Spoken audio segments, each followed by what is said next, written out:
Bismillahirrahmanirrahim. Assalamualaikum warahmatullahi wabarakatuh.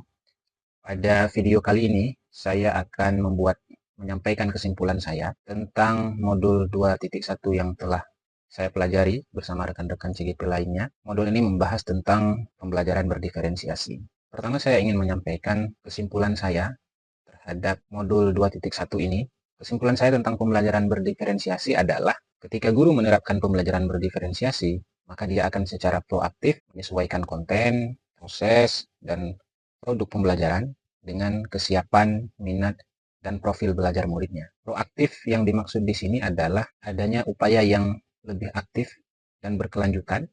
Artinya, pembelajaran berdiferensiasi ini selalu bergantung pada hasil evaluasi. Saya memahami proaktif di sini juga bermaksud adanya upaya yang kontinu, yang berkelanjutan, yang terus-menerus dilakukan oleh seorang guru dalam menyesuaikan konten, proses, dan produk pembelajaran dengan kebutuhan belajar muridnya, yaitu kesiapan, minat, dan profil belajar. Konten yang dimaksud di sini adalah informasi, gagasan, atau kemampuan yang akan dilalui oleh siswa dalam proses pembelajaran demi mencapai tujuan pembelajaran. Jadi secara ringkasnya, lebih kurang konten ini bisa kita artikan dengan materi pembelajaran. Sementara itu, proses adalah aktivitas yang dilalui oleh siswa selama kegiatan pembelajaran berlangsung. Selanjutnya yang dimaksud dengan produk pembelajaran adalah bagaimana siswa mendemonstrasikan pemahaman mereka terhadap konten. Harus digarisbawahi juga bahwa produk pembelajaran tidak selalu harus barang yang berwujud atau terlihat, karena produk pembelajaran ini bisa jadi drama yang diperankan oleh siswa, cara mereka mempresentasikan pemahaman, dan lain sebagainya. Sementara yang dimaksud dengan kesiapan adalah kemampuan awal yang sudah dimiliki oleh siswa sebelum guru menyampaikan materi. Tentu saja ini kadarnya berbeda-beda pada setiap siswa. Kemudian minat adalah seberapa termotivasinya siswa terhadap pembelajaran itu. Sama halnya dengan kesiapan, minat ini juga berbeda-beda. Dan harus digarisbawahi juga ada minat yang dinamakan dengan minat situasional. Minat situasional ini bergantung pada berbagai faktor, salah satunya adalah bagaimana saya menyebutnya profil mengajar seorang guru. Artinya, sekalipun seorang siswa tidak meminati materi yang akan disampaikan oleh guru, namun dia sangat tertarik dengan cara penyampaian guru, maka kemungkinan besar dia akan mengikuti pembelajaran itu dengan bersemangat. Inilah yang disebut dengan minat situasional. Sementara profil belajar murid adalah bagaimana seorang murid mempelajari sesuatu. Jadi ini lebih ke referensi cara belajar. Seperti kita ketahui, ada yang dinamakan dengan gaya belajar yang pada umumnya terbagi menjadi 3. Ada gaya belajar audio, di mana seorang murid akan tertarik kepada pembelajaran yang memaksimalkan fungsi pendengaran. Sementara ada siswa yang gaya belajarnya visual, artinya dia lebih suka apabila pembelajaran dilakukan dengan menggunakan visualisasi seperti gambar, poster, dan lain sebagainya.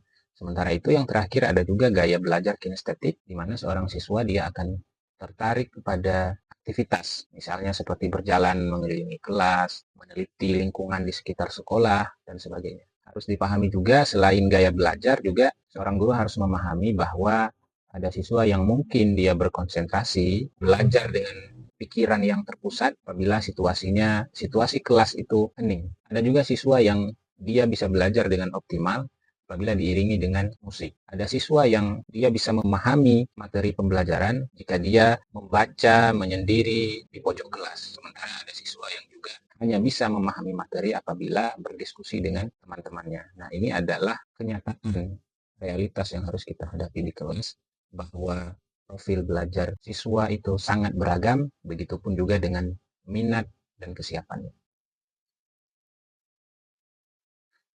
Selanjutnya, bagaimana pembelajaran berdiferensiasi ini bisa diterapkan di kelas? Menurut saya, yang pertama sekali harus kita lakukan adalah menentukan tujuan pembelajaran. Ini adalah langkah yang saya pikir semua guru sudah memahami, apa yang ingin dicapai dari pembelajaran ini, apa yang harus dipahami oleh siswa, apa yang mereka harus lakukan, dan lain sebagainya.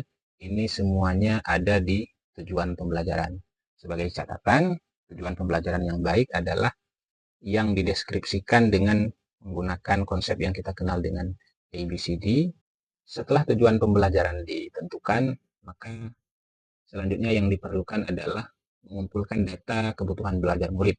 Kebutuhan belajar murid yang dimaksud di sini adalah 3 hal yang tadi, yaitu kesiapan, minat, dan gaya belajar siswa. Ini harus dikumpulkan dengan baik karena ini akan memengaruhi perancangan pembelajaran berdiferensiasi nantinya. Jadi memang harus betul-betul diketahui seberapa kesiapan yang dimiliki oleh siswa-siswa yang ada di kelas.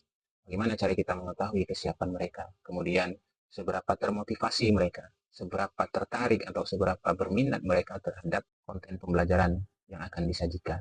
Dan yang terakhir, bagaimana profil belajar mereka selama di kelas. Itu harus dicari, dikumpulkan datanya. Setelah data itu terkumpul, maka langkah selanjutnya adalah mengonsepkan modul ajar atau RPP yang mendetail. Ini langkah ketiga yang menurut saya tidak kalah penting karena sebaik-baik modul ajar adalah yang merincikan setiap langkah pembelajaran di kelas dengan jelas, sehingga modul ajar yang detail ini akan memudahkan guru, akan menjadi panduan bagi guru dalam melaksanakan pembelajaran nantinya di kelas. Langkah keempat adalah analisa apakah ada peluang untuk memasukkan pembelajaran berdiferensiasi di dalam modul ajar. Jadi menurut saya kita harus berpikir bahwa tidak semua modul ajar itu harus didiferensiasikan. Karena diferensiasi atau tidak itu bergantung pada hasil analisa kita terhadap data kebutuhan belajar murid yang ada tadi. Selanjutnya, setelah melihat ada peluang untuk mendiferensiasikan apakah itu konten, apakah itu proses ataupun produk, langkah selanjutnya adalah kita integrasikan rancangan pembelajaran berdiferensiasi tadi ke dalam modul ajar. Kemudian langkah selanjutnya adalah kita merencanakan manajemen pembelajaran itu seperti apa, dan setelah itu selesai, langkah selanjutnya adalah kita menerapkan pembelajarannya. Namun penerapan pembelajaran bukanlah langkah terakhir dalam upaya kita menerapkan pembelajaran berdiferensiasi di kelas, karena yang tidak kalah penting adalah mengevaluasi penerapan itu seefektif apakah dan apakah ada yang perlu diperbaiki atau bahkan ditingkatkan di pembelajaran selanjutnya.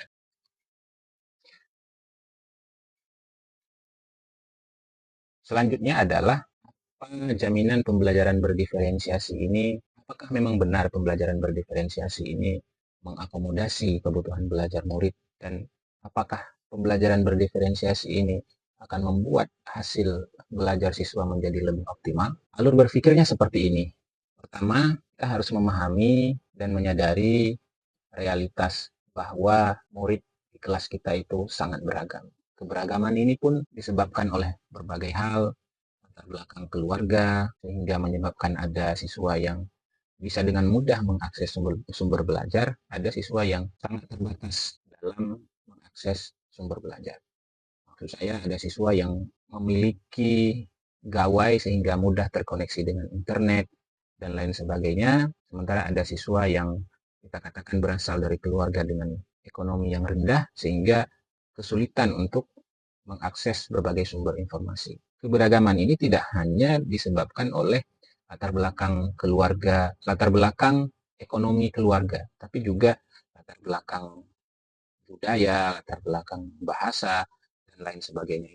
Keberagaman itulah yang akhirnya menyebabkan kebutuhan belajar setiap siswa di kelas kita menjadi unik, menjadi berbeda antara satu siswa dengan siswa yang lain. Diingat kembali, kebutuhan belajar yang dimaksud di sini adalah seberapa siap mereka terhadap materi yang akan kita ajarkan, itu akan berbeda-beda. Kemudian, seberapa berminat itu juga sudah pasti berbeda.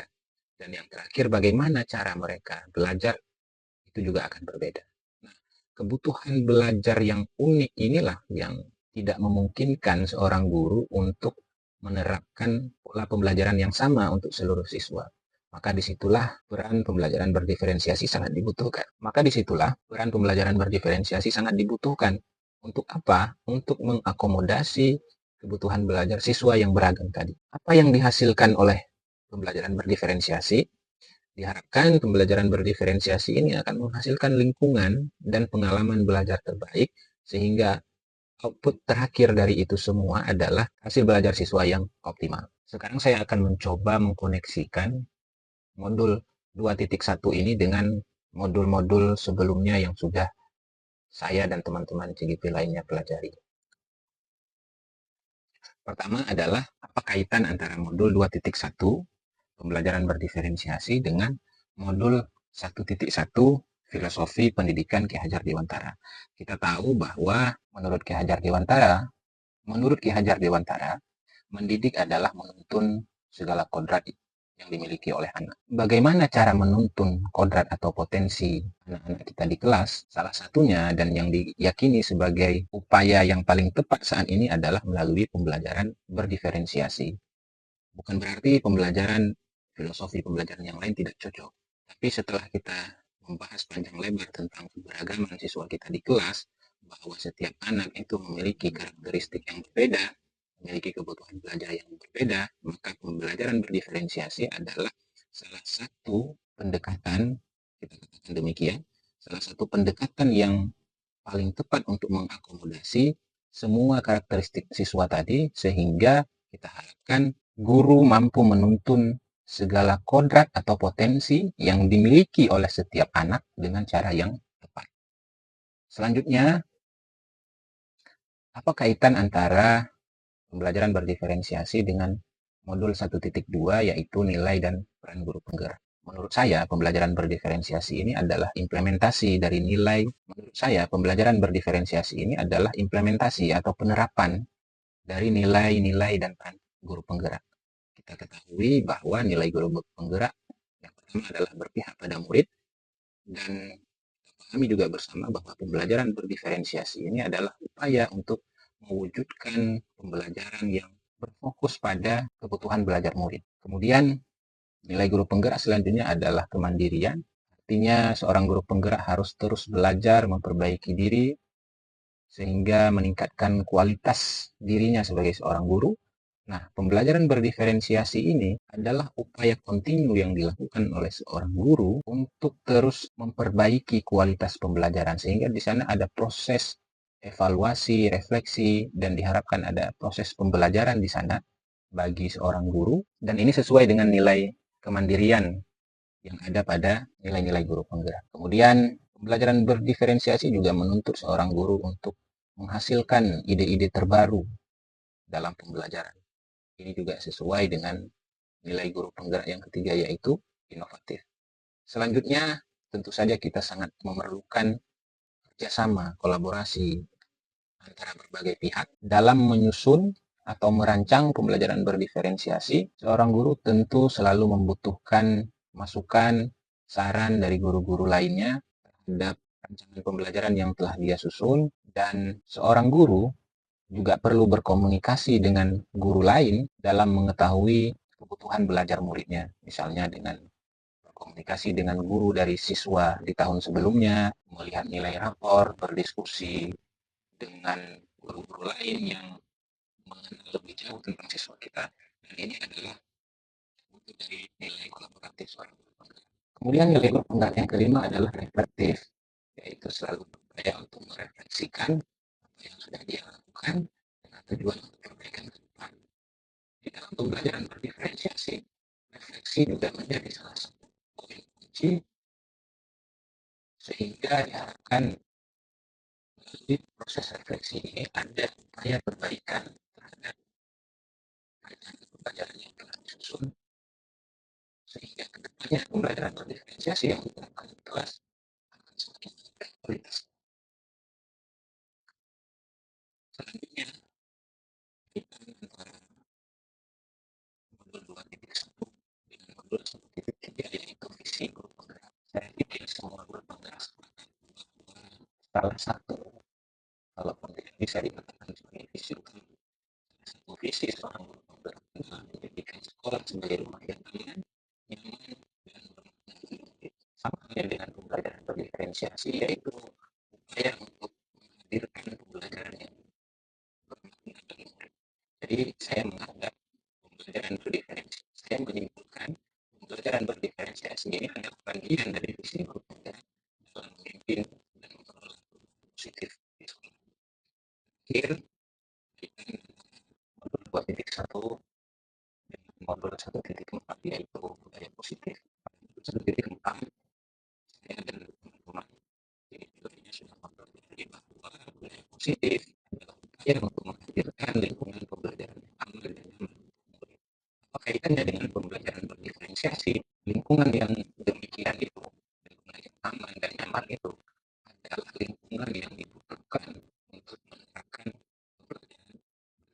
berdiferensiasi. Karena dalam pembelajaran berdiferensiasi disebutkan bahwa lingkungan yang mendukung pembelajaran berdiferensiasi itu ditandai dengan ciri-ciri sebagai berikut. Yang pertama, setiap orang dalam kelas akan menyambut dan bisa disambut dengan baik.